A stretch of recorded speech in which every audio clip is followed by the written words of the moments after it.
With an unprecedented crackdown on big tech all around the world, Jack Dorsey finally comes to his senses. Yes, India, Australia, and Europe have knocked some sense in Twitter, and Jack Dorsey's recent statements are an admission of guilt.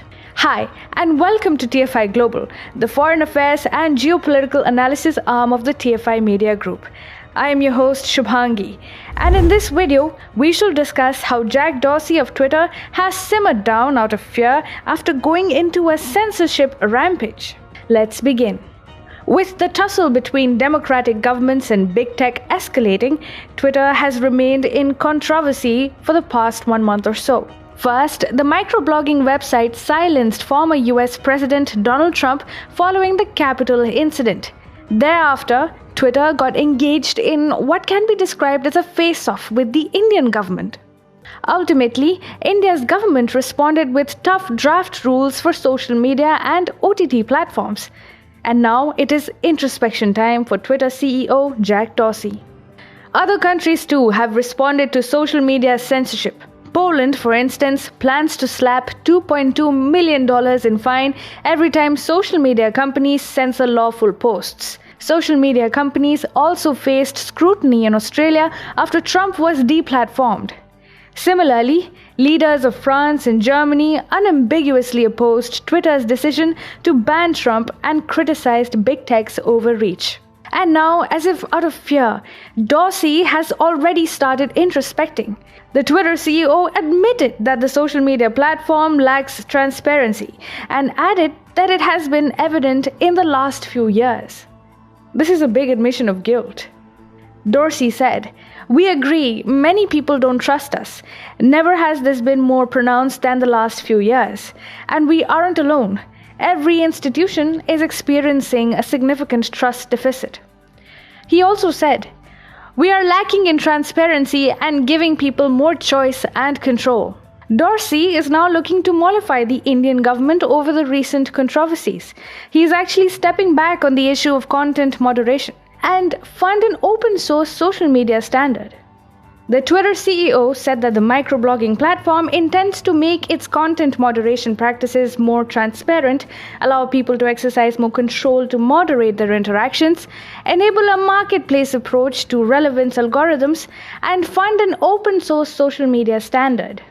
The Twitter CEO also said that focus on metrics like transparency, accountability, reliability, and choice will make a big difference. As a part of its reform measures, the microblogging website is also looking to introduce a new feature allowing users to automatically block and mute abusive accounts.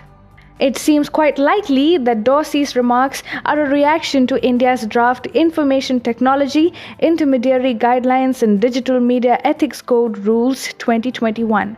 The draft rules have some critical provisions like creation of a grievance redressal mechanism by social media platforms and provisions mandating big social media companies to track the quote-unquote first originator of a message. Interestingly, Jack Dorsey mentioned lack of trust towards the microblogging platform over the last few years. It is true that Twitter has run into controversy over its ideological bias time and again. In an interview given to CNN, Dorsey had himself admitted that Twitter employees are mostly left-leaning, but then he tried to make up for it by saying that Twitter does not indulge in shadow banning. In the Indian context, a parliamentary committee summoned Twitter India in 2019 to submit its view on the subject of quote-unquote safeguarding citizens' rights on social/online news media platforms.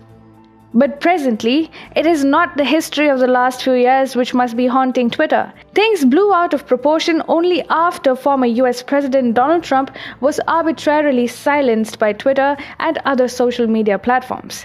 What happened with Trump made other democracies, including India, conscious about social media companies. Twitter and the government of India haven't been on the same page either. The microblogging platform came into the spotlight after the Republic Day violence that unfolded in the national capital. The government pointed out several Twitter accounts which were tweeting with the hashtag Modi planning farmer genocide. Yes, the Indian government wanted Twitter to take down these accounts. The microblogging platform did resort to staggered action, but some of the flagged accounts were restored and Twitter tried to resist criticism, citing its policy of promoting freedom of expression.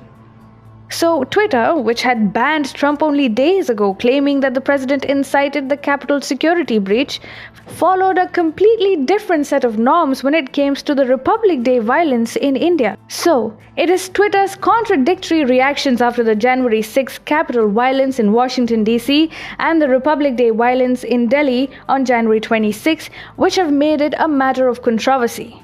India has responded appropriately, and it seems that India's strong reaction has sent Jack Dorsey back into the introspection zone.